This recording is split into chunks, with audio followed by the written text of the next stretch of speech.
recording. I am working on some rocks, and there's kind of like a theme going on here with these rocks. If you'll notice, it's shaped like a comma, mm, or half of a yin yang symbol or something. Okay, so I got another one that goes on the other side. How about that? And actually, if you look at them, it's like a foot, like a left foot in this case, and a right foot. Kind of. These are twisted at the end, so they're different. But many rocks are shaped kind of like this right here, without the twist on the end. Um, and that's how they are. They're made like a right hand or a left hand, a right foot or a left foot. And that's why we have right hands and left hands like that, because the universe is fractal.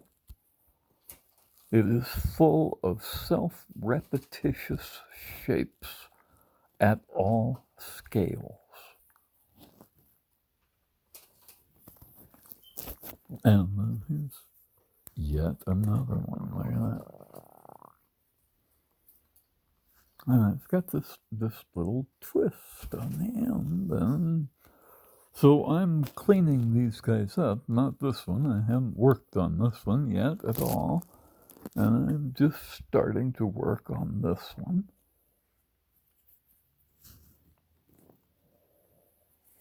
And it's really, truly a lovely stone. Let's see if I can.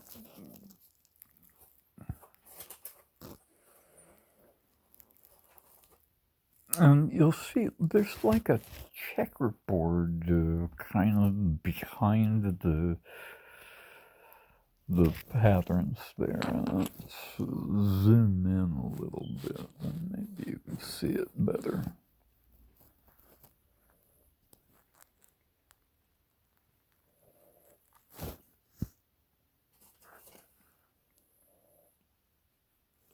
And there you go. You can see it across the top.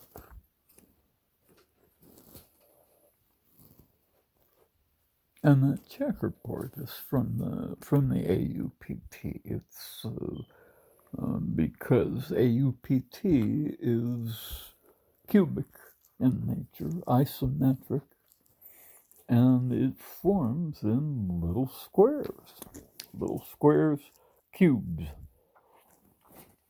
Cubes because the a gold atom and platinum atom are just about the same size. One's got 78 protons, one's got 79, and they line up in the north-south orientation because they're magnetic.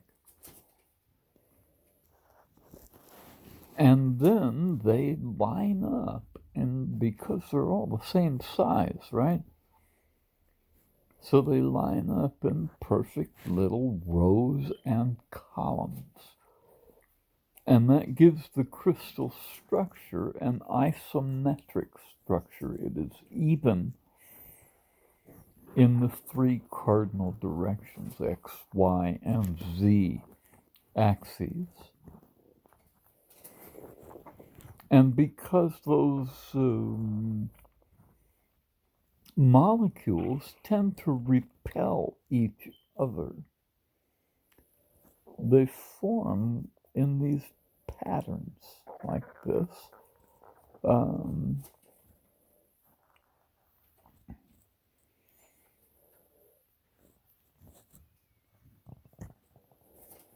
But this stuff is also, I think, it's an artifact of planet art.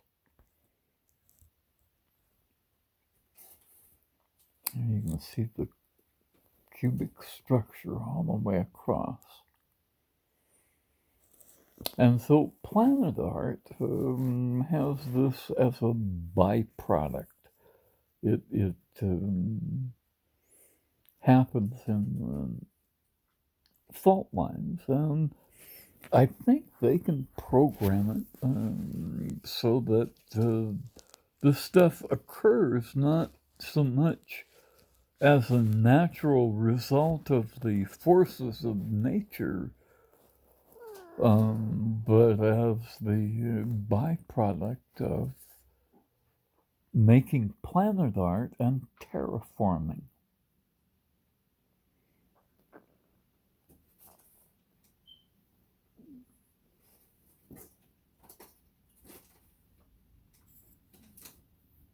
And if you look at Google Earth, you will find evidence that the entire planet has been terraformed.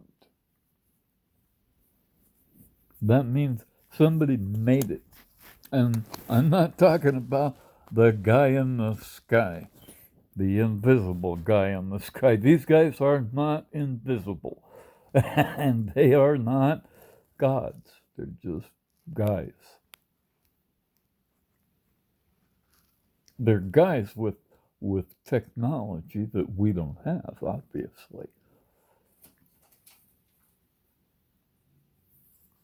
And they have ships that cross the distance between the stars.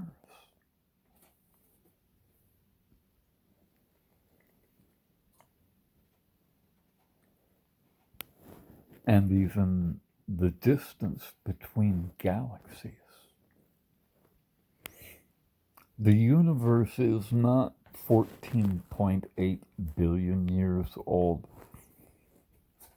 as our, or 13.8, sorry, 13.8 billion years old. It's not. You know how old it is? It's infinite. It is the very definition of the word infinite in all directions, in time and space. It has always been here, and it always will be here. And as long as there is sufficient vacuum, it will continue making new hydrogen atoms, as it does now, which is why the universe is expanding. It expands along the Fibonacci sequence. The Fibonacci sequence was developed or discovered in the 1100s by a guy working for the Pope, looking at population growth. And they were playing with the new number system, the Arabic number system.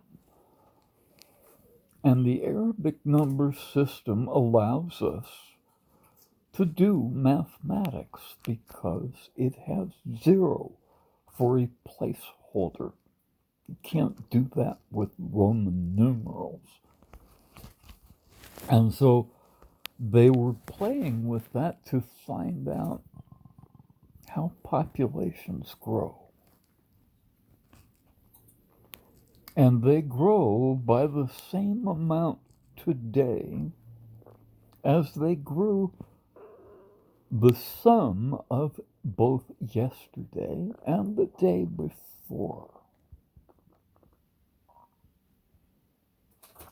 And tomorrow it will grow by the same amount it grows today and yesterday.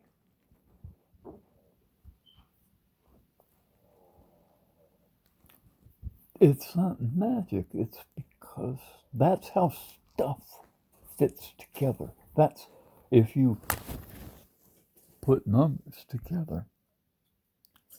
1 and 1 is 2, and 2 and 1 is 3.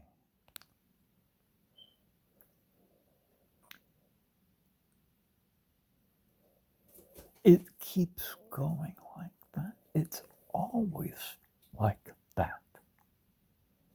That's how numbers fit together. They stop kids from counting on their fingers when we're in school. That's wrong. Kids should count on their fingers because then you can see the relationship between numbers. 3 and 2 is 5. 3 and 2 is 5. It's so very, very simple. Mathematics is. Because that's what it's based on. It's just once you get 1, 2, and 3, and 2 and 3 make 5, the logic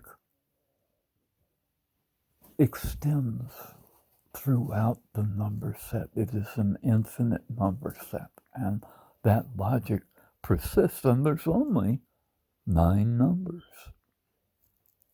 1, 2, 3, 4, 5, 6, 7, 8, 9. 0 is a placeholder. It's also, of course, nothing. 0. And that's the beginning of a number set. That's infinite. All the way up. That's that way. And the other way is kind of in our imagination. The 0 be below 0 because there's nothing below 0. Nothing. You can't have more nothing. And that's what the universe is. You can't make nothing. Some guy didn't make nothingness. Space is the distance between 2 particles, 2 things.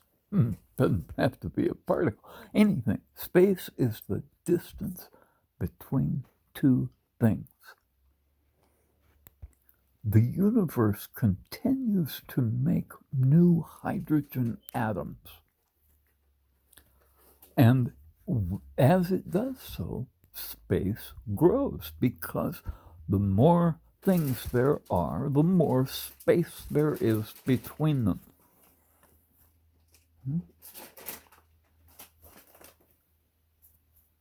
Space is just the nothingness in between. And this making of new hydrogen atoms comes from what we call quantum foam or vacuum foam.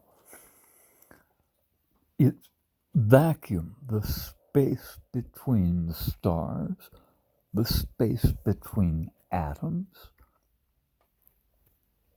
seethes with subquark particles.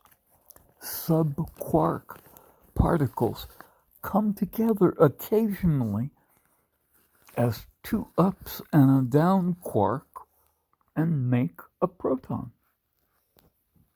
And it happens spontaneously everywhere, all the time. It happens from the passage of light passing through space-time. It passes through in all directions, and it creates a positive and negative interference. And in the positive interference, the upswings of those waves, they reinforce each other. And when 3 of them come together, it creates a subquark particle. And depending on which way they're going and how much energy they contain, it creates these particles that become quarks And quarks become hydrogen atoms. And hydrogen atoms have one thing that none of the others have: duration. They have duration. They can last forever. And they do. They go into our stars, and stars fuse it into all the other elements. All the other elements came from stars. Our sun and all the other stars make the elements up to iron. It's called the iron cycle, and they can make everything up to iron. Beyond iron, the trans-iron elements all form in supernova. Supernova have enough energy to force those things together, and it's just physics. It's not magic.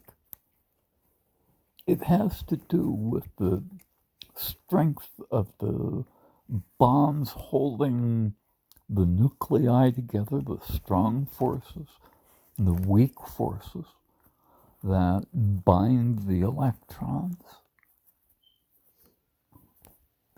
and the electromagnetic force that's created by their passage through space-time. It's all based on the electromagnetic spectrum. It's energy. And they go round and round and round and round really fast in a vortex. Okay? And it's that vortex that holds the energy in.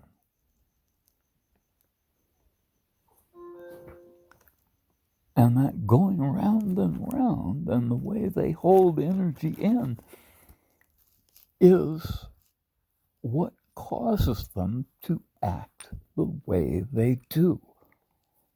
There are 6 types of toroidal vortices.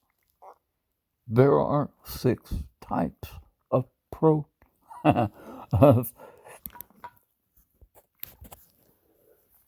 hang on.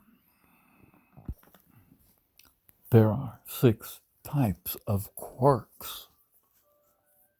And quarks create everything you can see. Everything. Actually, it's not just all 6 quarks. It's only 2 of them, up quarks and down quarks. 2 up quarks and a down quark create a hydrogen atom. And everything else in the universe is just squeezed together hydrogen atoms. They got squeezed together in stars, or blown up in stars and squeezed together even further.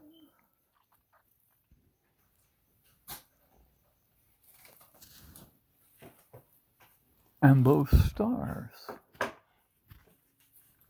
are where the stuff from our planet came from.